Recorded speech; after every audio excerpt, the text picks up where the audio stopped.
Hey, Weston Nelson fans, this is Trading Nichols and C Money today to bring you information about the Cardano Summit, updates about Spooky Swap, Fantom, and I leveled up on Rarity Manifested. Don't know if you care about that, but a whole lot of people watched that video, so I thought we could check in on that as well. Uh, Remember, everything we share is not financial advice. It is just our opinions, and we're doing the best we can to educate you about what's going on. The market can always crash.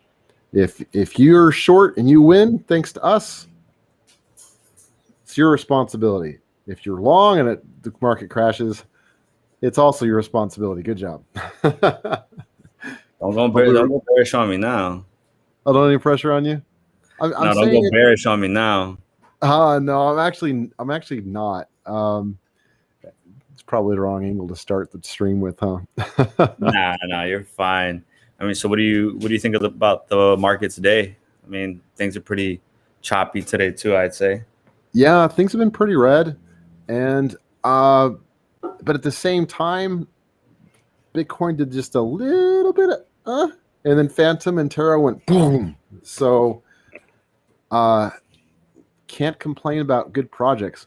There's just a couple of things that I'm in that were really green today, like Luna and Kodo. Why do you think Coti was really green today? See money? Well, during the Cardano Summit, I know it was announced that Cardano was going to release their stablecoin, and that's what the partnership with Coti had to do with.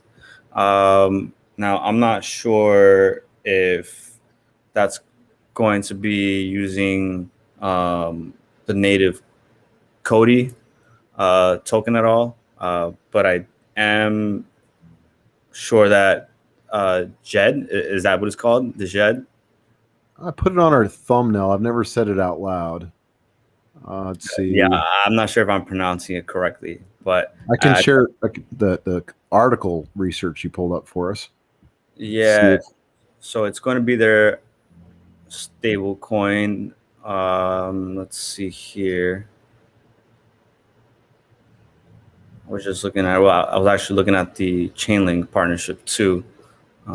That's big too. They're connecting with a lot of things. You know, being an oracle, that's powerful.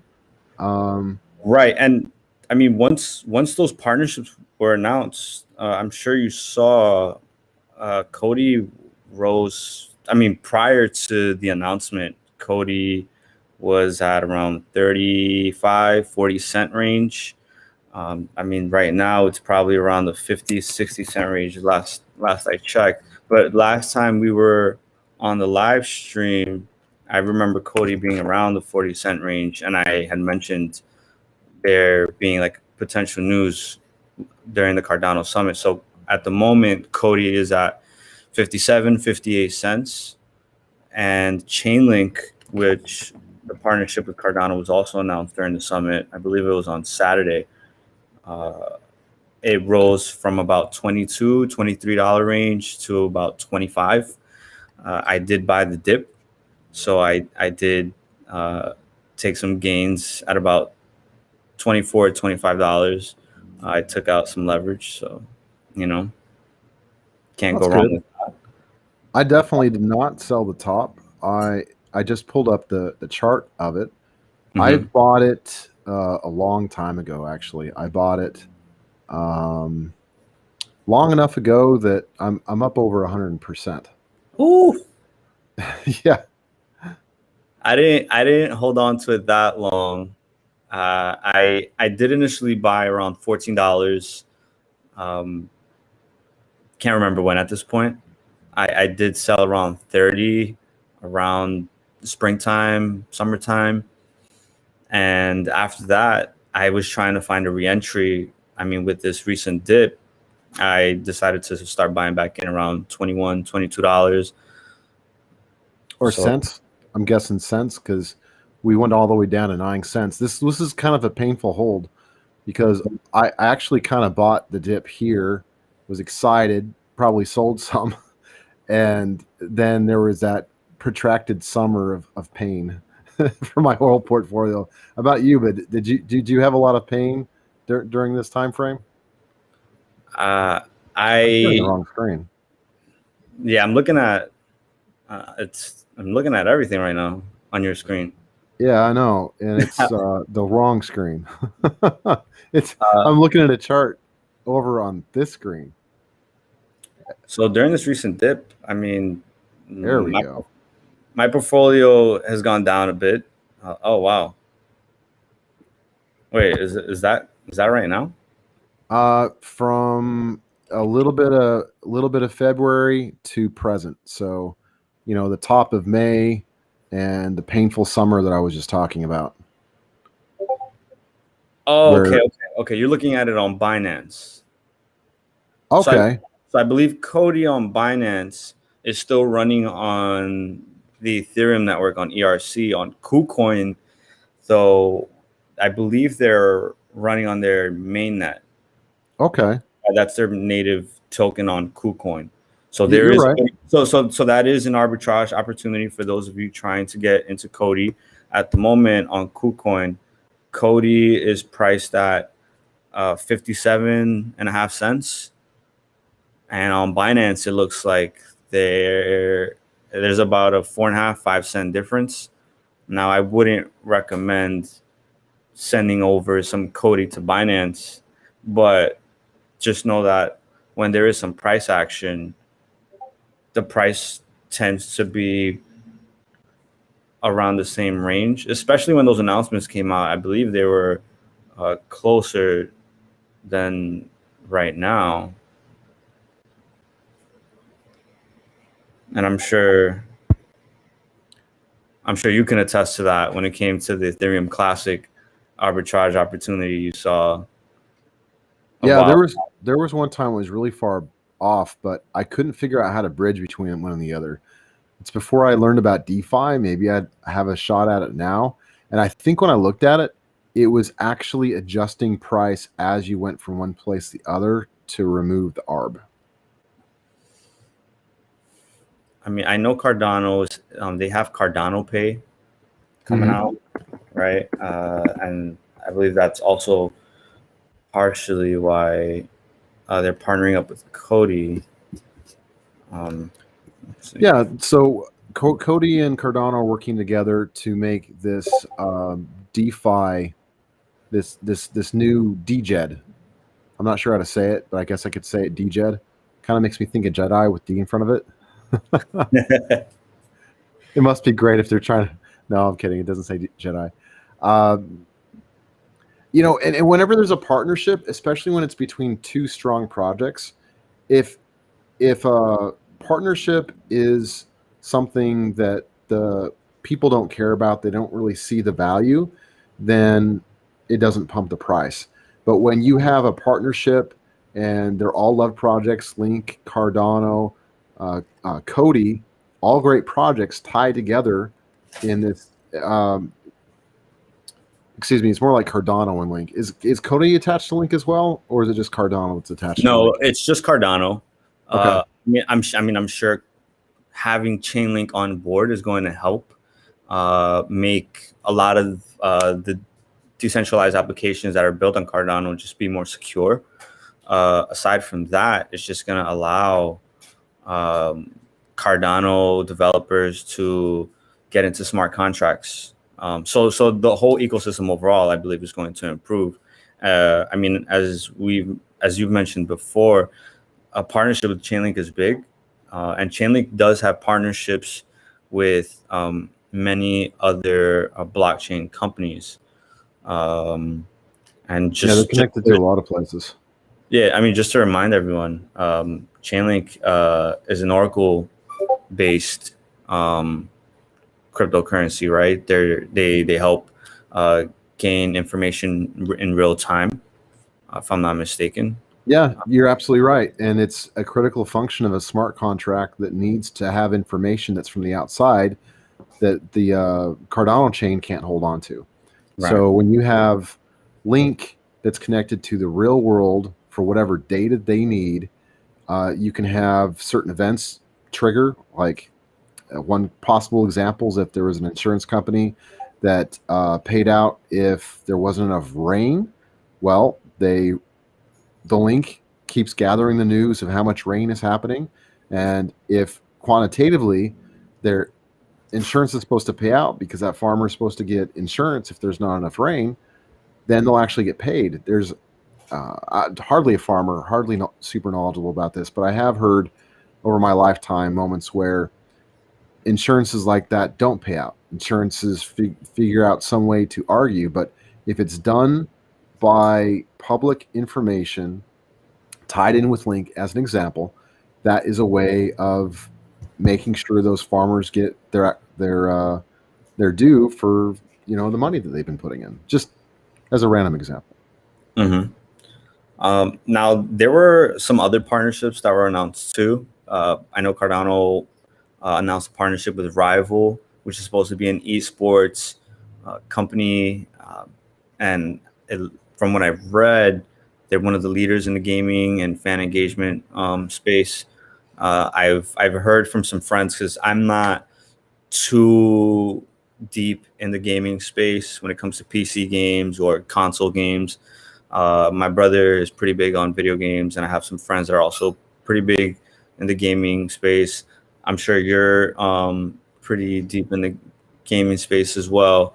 But Rival, they're in esports. They do have partnerships with some NBA, NFL teams, I believe some soccer clubs as well. So to have a partnership with Cardano, I'm sure it's going to be big. Also, it's going to help people develop NFTs,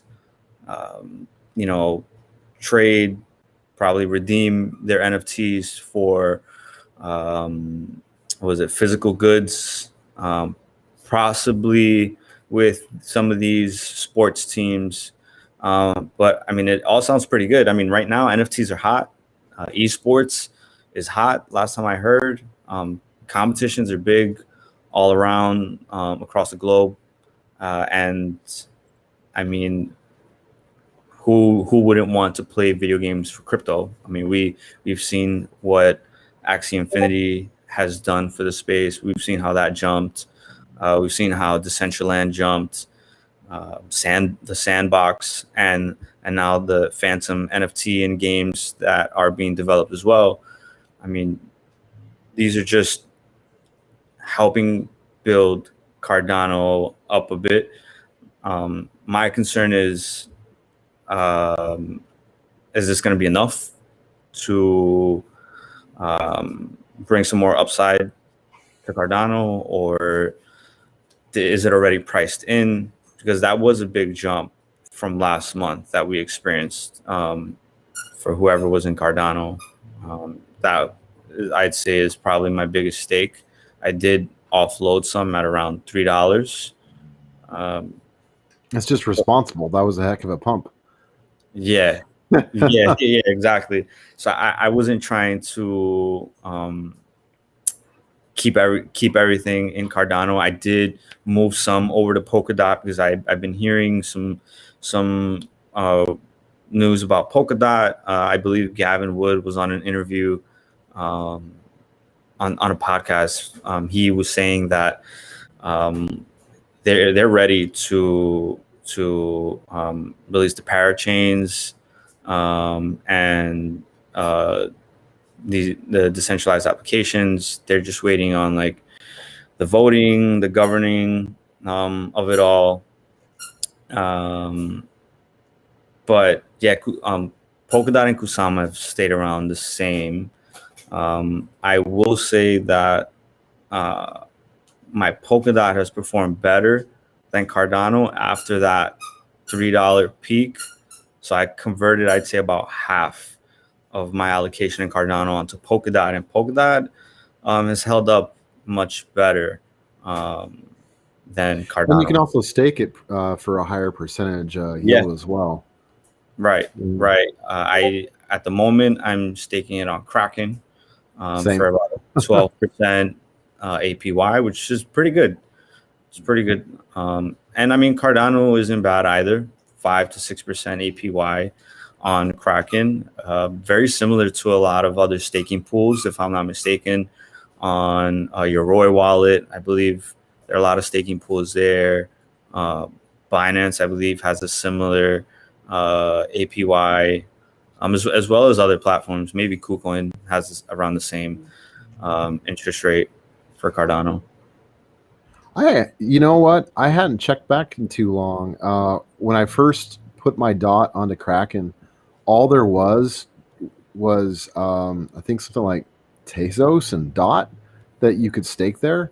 And now there's all kinds of stuff that you can stake there now. Solana, Kusama.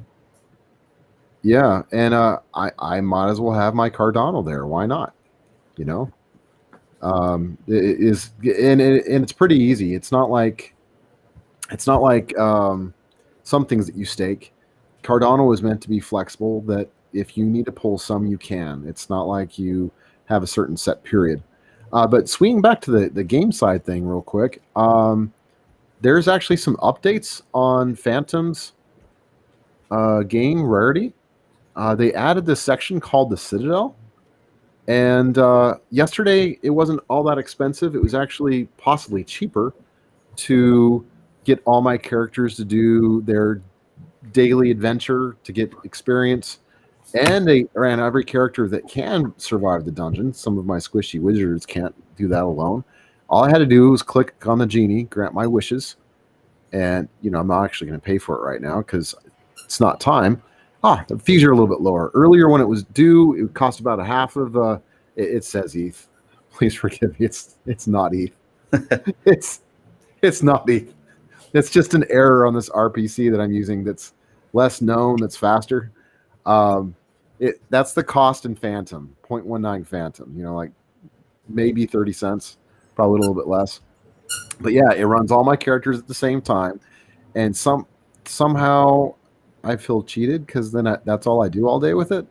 But at the same time, I think, usually in an RPG, and trust me, I've actually sat down and read. There's all kinds of stories and fights that are already programmed in. And if you look at the programming of it, you can read what's happening. It sets your imagination on fire, like a proper D&D should. This paladin hasn't leveled up yet. I must have missed it somehow. But I do have some characters at level 3 now. And unlike level 2, where I got 1,000 gold, nothing really happened. I'm seeing some other updates, like now there's talents. And my, or I should say my wife, I gave it to her for her birthday. Her rogue has access to a lot of abilities, and so does my paladin. It's probably because it has a lot to do with armor and your fisticuffs, your tough fighters. It makes sense that they're going to have more skills and more connections in with the armor, and that there's going to be a lot of characters that may not have certain weapons and shields if they're more magical and things like that. I don't know if this is anything you've messed with at all. I haven't messed with Rarity Manifested yet. I'm a little slow when it comes to getting onto anything. I mean, it took me a while to get onto DeFi, and it took me a while to get onto Tarot and Swap. Oh, please forgive me. I'm not laughing at you. I'm laughing at myself because Weston's been trying to convince me to play with this for 6 months, and I have now been in it. It's my 1 month anniversary for being in DeFi now. Well, I'm looking at it, and it reminds me, and I think you mentioned this too. It reminds me a lot of Baldur's Gate, where you're adding attributes. You're adding to the attributes. You're adding some armor, some weapons to increase its attributes as well. So what's the gameplay like? Unfortunately, all it is click to level to get experience and go to the dungeon. These aren't functional. Last I checked, I spent a little tiny Fantom fee, less than a penny, and attempted to buy things, and that doesn't actually appear to be up. So you can kind of plan what you want your character to have, but you can't get it yet. And what's really interesting is okay. So let me back up. In the dungeon, I'll let that load separately. But you can't just buy these with gold. You have to spend experience to get what you need. So everything you try to put up, it costs you your whole day's experience, 250 points. So that's kind of interesting that you have to have excess experience to give away. You could potentially even unlevel yourself, I'm guessing, if you try to roll for stuff a bunch. That's really interesting. And I know that part's probably not like Baldur's Gate, but it's interesting you bring that up because this is Trading Nichols said the exact same thing. She said it feels like a Baldur's Gate. Now, can you sell your characters by any chance? Yes, someone's already sold a character. I don't know if it was like early mint. As you can see, I'm high just under 1 million and over 1 million on my characters, but someone has sold a character for 6,000 Fantom. Wait. Give me a second. Back up. So the characters are basically free, and I don't know the details, but someone has sold a character for 6,000 Fantom already. Where did they sell it, on OpenSea or on the new Fantom NFT site? I don't know how they pulled it off. That would be interesting to find out. Maybe that's a Weston question. Yeah, he's the one that told me about it, and unfortunately, that's partly why I don't know the details. I asked the details. And but that's still pretty cool though, because it sounds like all the other NFT spaces, the other platforms like Decentraland, the Sandbox, where you can create your own character and just list them on the NFT marketplace. And speaking of, Arteon marketplace is up. That's some excellent research that you pulled up for us, and we already knew that Fantom is EVM compatible, meaning everything already is compatible with the things on the Ethereum virtual machine. You still have to go through a bridge because you're going from a proof of work to a proof of stake, and things are a bit different. But every token has to support ERC20. It's a basis of how things have to be built on Fantom, and as such, NFTs ER721s can be ported in. You don't have to pay ETH fees. You can bridge your stuff over to Arshan. We're not sure how to say it. I feel like you had it right the first time. Arteon. Yeah. Arteon. Okay. I was watching a Fantom Alerts video the other day, and one of the big people, the big developers behind Fantom, wasn't sure how to say it either. Of course. If we spend most of our time typing at each other, we don't realize we don't know how to say stuff. Yeah, I'm always worried that I'm gonna pronounce it correctly, especially when we're live. But I mean, I guess it helps that you're not so sure yourself. But maybe we're developing a culture. Maybe our guesses will like proliferate, whether they're correct or not, because it's where people heard it. So yeah, NFT Bridge already live. Maybe you want to be where OpenSea is. Maybe that it's known more, but why would you want to stay where those fees are so high? I know some people, they're like, I had to sell 3 characters that should have been in a profit on one character on its own, but they didn't until they sold 3 of them because they had to cover the fees as well. I did see that. I did see recently that OpenSea just integrated Polygon network. I'm not sure if you're aware of that. Oh, the Polygon network too? Yeah.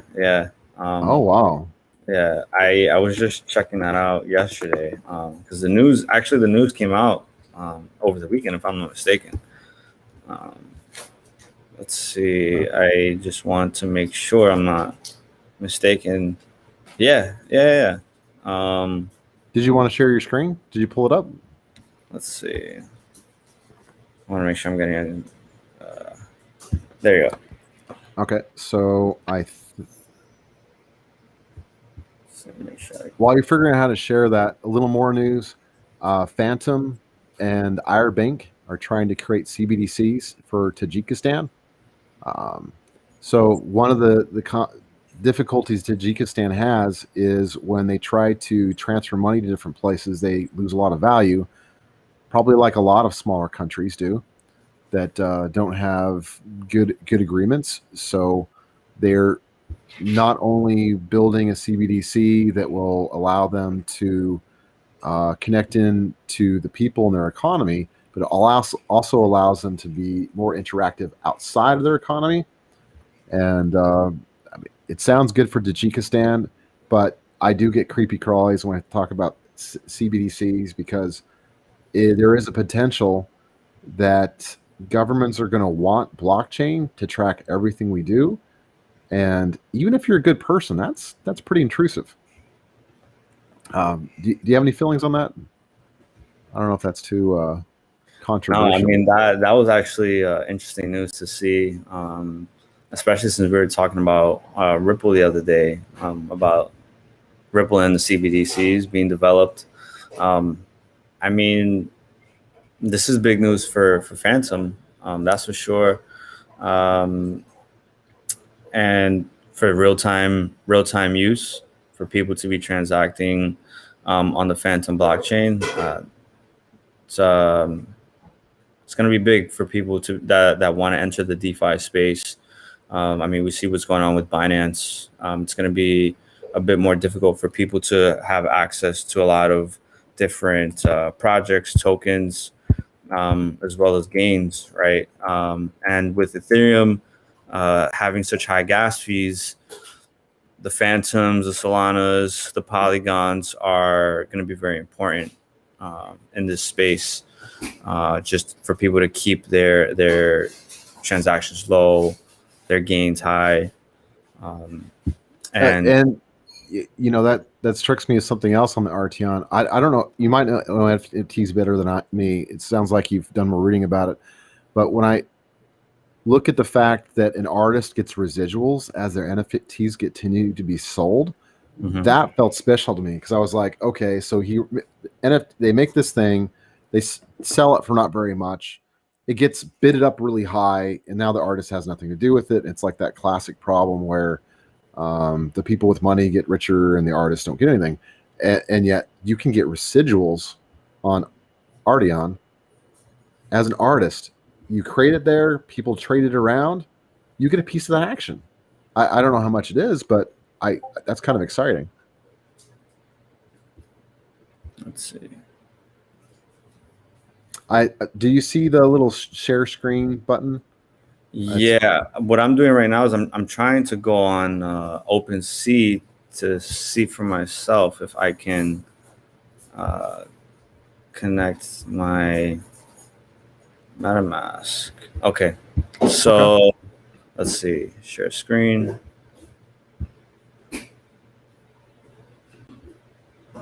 All right. There you go. The screen is yours. Yeah, so this is recent news that came out. Let's see. So gas-free trading on for NFTs for anything that's on OpenSea with Polygon. I guess the news here came out August 28th. So it's just like any transactions when trying to buy tokens or making swaps. Essentially the same concept, right? Anything on the Polygon chain is just going to be much faster and much less in fees. It's going to be a fraction of the cost. Now, I haven't read too much into it besides that, but this is what stood out to me. With the main Polygon chain, you can mint and buy NFTs at a zero gas fee, which is big because, to my knowledge, on the Ethereum network, you're paying high gas fees just to mint a single NFT, let alone sell it. So you end up giving up a lot of your profits when it comes to buying or selling. Especially if it's not an expensive piece of art. Right. So imagine, your character, the character that you have developing is going for 0.1 Ethereum, and we know how Ethereum gas fees can fluctuate from 0.1 to 0.5 to even 1 Ethereum. At that point, you're losing money, or you probably don't even have enough money to make that transaction. So if you're at a high point with your NFT, or if NFTs end up hitting their peak and transaction fees are high, which is usually what happens when there's a lot of price action, when the prices When of everyone wants to mint, it overworks the network and the price surges, right? right, there's just what is it? Too much congestion in the network. Yes. And that's what causes the fees to rise on Ethereum. And I mean, that just goes with what Vitalik said. You know, if you want a transaction to happen faster, right, you have to pay the higher gas fee, or else you're going to be waiting a while. But Polygon, remember, we can all remember that's a scaling solution, and it's meant to make transactions faster by, I believe, giving up some on the security end, right? Correct. There's a little more trust involved, but you know, so basically in order to operate a node on the Polygon network, I don't know how much you have to have staked, but it's a lot. And if they're a bad actor, the contract is that Polygon can pull that stake, they can slash them if they don't do the right thing. And so, you know, potentially if someone could get a really big score, maybe they wouldn't care if they get slashed. But you know, it's still money incentivized. But on the proof of work on Ethereum, it's more, you could say it's more certain, it's more secure, it's more locked up.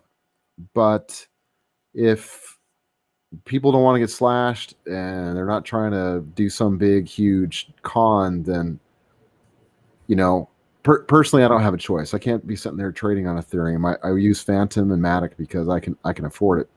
I just managed a pool the other day, and if it was on Ethereum and I had 25 cents of rewards, no one would ever hit collect, but it cost me less than a penny. So I hit collect and added it in.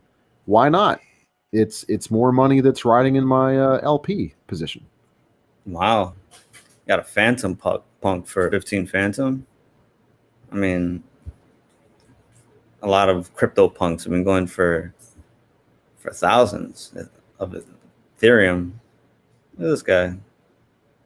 One Fantom. Maybe people didn't like him. He definitely had to get bridged over to the Fantom network to afford to sell it if it's not desirable. That particular CryptoPunk kind of creeps me out. I think I know why it's one Fantom. Which one? The one that was really cheap. He just kind of hit me with the wrong vibes there. That 15 Fantom one's a little cooler. Yeah, these aren't bad. I mean, and is this on Polygon, so it's affordable to play with, or is this one on Fantom? Sorry. No, this is on Fantom. I was on OpenSea, but this is on Arteon. Okay. Look, they got the Phantom Apes, the Super Apes. This guy, Punk 1549, Arteon Punk. Yeah, we got someone also did a NFT on Crypto Cave or Cavemans. We got a bunch of people that jumped in our server. Yeah. Weston tweeted about it. Someone else made it and is profiting off the idea. Caveman? Yeah. Nothing? Nothing. What about just Cave? Cave. Maybe it's not on Arteon. Maybe it's just over at on one of the other networks. Okay. I guess I'll have to look into that. But yeah, we will too. But yeah, so I mean, this is the interesting part, you know, because you have Polygon introducing 0 to little gas fees, and now you have Arteon introducing low transaction costs as well. Aside from that, you got more affordable NFTs here, from what I've seen, comparable to OpenSea. Not that there isn't big gains that could be had. Over at Zoo, there's some very pricey art, and because it's a node-based system on Fantom, you've got art that's like GIFs and like short movie action. There's a lot of cool stuff going on. It's not just pixelated art because Fantom can handle more bandwidth, I suppose. Does that make sense? Because it's faster. Yeah. No, that makes sense. Okay. Let's see here. I also saw, see, Fantom, or not Fantom, but at the moment, Taro's looking like it's making another move to the upside. Oh my gosh, it is launching up, isn't it? Yeah, it's at $1.83. I believe when we first started, the price had just spiked from 175 to 180, and now it's 183. That is moving. I mean, yeah, you guys helped me a lot getting onto Taro. I earned, I want to say, about 500 Taro just from farming. That's incredible. Pretty good. Yeah, that's coming up on $1,000 US, huh? Yeah. Yep. Just about. And I saw that the all-time high on Taro was about $4. Yeah, it did have a really good pump previously. It did that in a very short time frame. And I didn't write it all the way down, but sometimes I'd write it down and I'd get like a 25% drop in price, and I'd get 13% more value because I was farming at the same time. Okay. Like sometimes you'll we're talking about a little bit about ICE earlier, right? How right now the interest rate's really high on ICE. I'm sorry if I make this big, it's going to have to reload the graph, but it's the interest rate's the highest when they've had a dump because, people are scared of their equity and they probably trade out of the position. So you, with 5.5x leverage, something you'd have to really watch, you can get like a 1,100% interest when it's low. So there's only probably about 20 hours in the last week that the interest rate's that high. When it pumps back up, not financial advice, not that it will. I'm hoping it does. I hope it's found a little bit of support here. When it does, it might only make 600 or 800% interest. Only. Only. Yeah, that was interesting. 'Cause I didn't know. Like I mentioned before, I'm still new to DeFi, so things like that I wouldn't have known. When prices decrease on things like Fantom or Taro, the interest rates increase. I guess to get people back in. It's based on emissions, so there's only so much farming to be had. It's set, and if there's fewer people in, the people who have the guts to be in, where other people may be uncomfortable to be in, you can get a higher reward at that time. Right. Okay. So that's basically what it's based on. So you'll notice a lot of times there's some really, really high paying pools that you can't get in on. The utilization will be at 100%. You can't even join in. Let's see if I can pull up an example.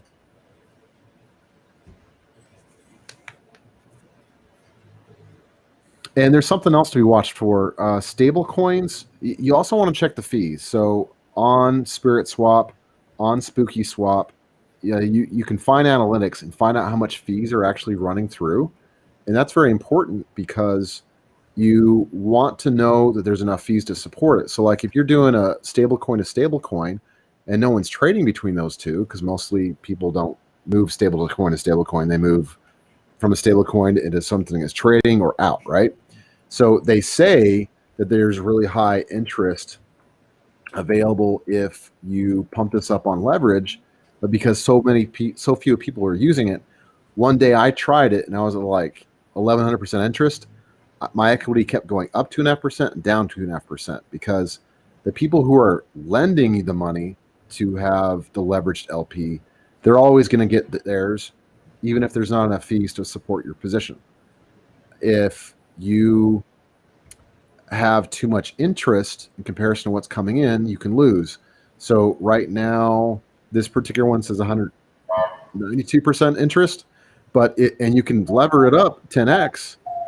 But Western and I even tried super low to get a little bit of Taro, like 1.1 leverage, and it was still too much because there's just because there's a lot of farming doesn't mean, it's hard to say, but it used to be always vault and farm or just vault. And now they have a few things that are just farm, and farms don't do so well. I haven't tried this one. So if I'm going to use something like this, I don't mind supplying to get 34% on FUSDT or 60% on USDC, because whoever's willing to stake it at a high leverage interest, they're taking that risk. And as a lender, I'm not. So that's something I might do if we're going to pull back. I might take some of my position and put it back into stable coins and wait it out. So just to remind everyone, including myself, what's the difference between vault and farm and farm? Just farm. Okay. So with the farming, you get interest from a certain amount of emissions from that protocol where, hey, if you're going to stake some money, we're going to give you some money in return. Okay. In case it would be Taro. Yes. And since we're on Taro, you'll get paid in Taro. If you're on 11 Finance, you'll get paid in ELEs or ELIS. Or if you're specifically on Spirit or Spooky, you'll get some of what you're staking back. I haven't done that for a while, so I got a little fuzzy on that.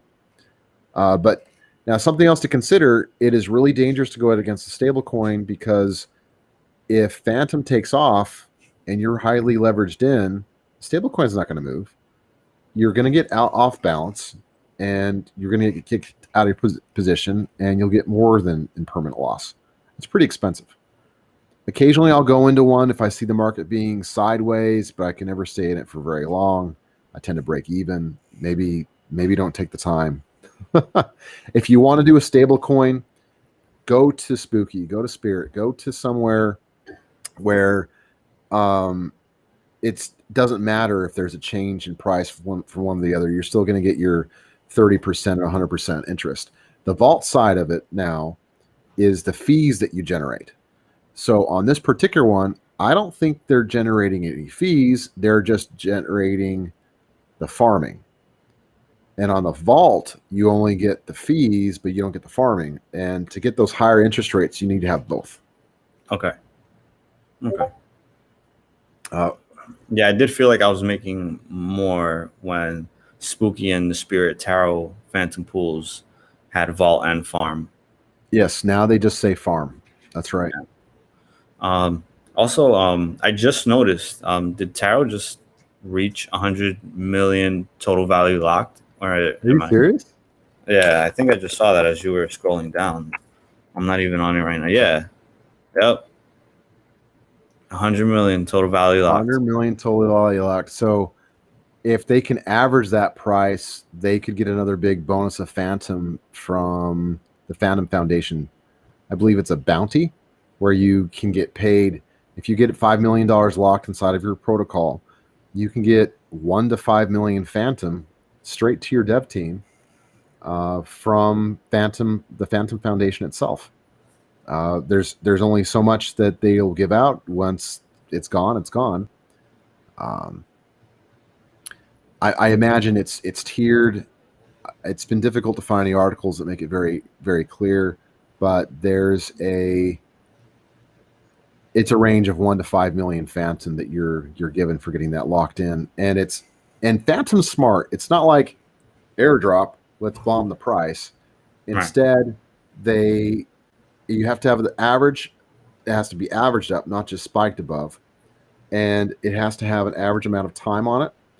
And, a few months in, you get 1/12 of that bounty over the next year, so that you can responsibly use that money however you wish, hopefully to benefit the people who are staking and care about your group, reward your investors, and also reward yourself for creating a great protocol potentially. Yeah, I mean, Taro has honestly been very rewarding for me. I mean, holding Fantom and earning Taro while holding Fantom. On top of that, lending my Taro once I've claimed it. For between 100 to 200% APR on just the lending portion of it, on top of the 800 to 1300% APR on the leverage yield farming. Some pretty good numbers there. It's kind of hard for me to believe that there's something else. So when you brought up 11, right? Is it 11 Finance? 11 Finance, yes. Yeah, I was looking at some of the numbers there, and I saw 3,000%, 2,000%. I mean, it's a lot. Right. I mean, would you happen to know if there's any validity on that? I actually, that 3,000% one, I ran it down to just 1x leverage. Okay. And I did the math on what it should be when you do like a 3.5x leverage. Mm-hmm. And I don't see how 100% suddenly becomes 3,000 with 5x leverage. It doesn't add up to me. I think that's a data error. I'm not an 11 Finance expert. It's just something I toy around with, always looking for opportunities. Okay. But I don't think you're going to get 3,000%. Like I said, try it if you like, but the math doesn't add up to me. Right. And I mean, the amount that's locked in that pool matters as well, right? It does. Yes. The more people that are locked into it, and it's actually, so 11 and Taro are actually building blocks. They're boosting it by being a protocol on top. So at LA, you could be doing something with Polygon and Matic. You could be doing something on the Ethereum network. You can be using the LA Bank. You can be using Fantom. Obviously, I became aware of it because of Fantom, but it's actually all kinds. You can go in and sort it. It's actually pretty convenient. You can go into leveraged farming. You can just do lending. You can check out their auto compounding features. They have a lot of cool different features that you can check out and see if something fits right for you. Remember, Wes and I are trading all day. So we're running these higher leverage risks as we are never more than a few hours away from it. If we're responsible, we deleverage. And in case there's a big problem, for example, ICE was beating me up. I mean, it doubled in price and Fantom didn't. So I'd have to deleverage my position, re-leverage the position to stay inside that band so that you can be safe. And because of the impermanent loss situation, if for example, a stable coin is against Ethereum, USDC, ETH, for example, on Matic, if the market dumps, you lose half as much because half your position is USDC. If the market pumps, you gain half as much. But at the same time, you also get a piece of the fees because people need to transfer between those two protocols, and you get a piece of the action. It's DeFi. It's not like a Webull or Robinhood, where there is a centralized entity that holds everything for everybody. No, in DeFi, if people don't put up LPs, no one can trade it on that DEX. So we're actually providing market making. Market making is not market manipulation. Market making is that you're providing the funds that people can trade back and forth. So this is the little more dangerous one. This is definitely something that I lower the leverage if I'm going to go to bed or, go work on a car. I got to go shine up some light, some lights after this. Yeah, that's definitely a strategy that I also started to take on just from listening to you and Weston. You don't want to risk the chance of getting liquidated. If you're the type that stays home looking at the screen for a majority of the day, I mean, I guess it's fine to stay on a tight band. When it comes to leveraging on Taro, I don't know how it is for other DeFi protocols, but whenever I've left, I've definitely deleveraged to de-risk my portfolio from getting liquidated. So that's definitely a good strategy that I've taken on as well. I'm glad you have, because early on when I made 300% because these pumped really heavy. I actually lost a third of that when I first played with it because I wasn't understanding the how to stay within the bands. It's definitely something that you want to start out with lighter on funds, and then you can go in heavier when you're more comfortable with it and you understand it. And remember, everything is always connected to Ethereum and Bitcoin. I mean, today Ethereum and Bitcoin did a little bit of a pullback, and they found some support, thankfully.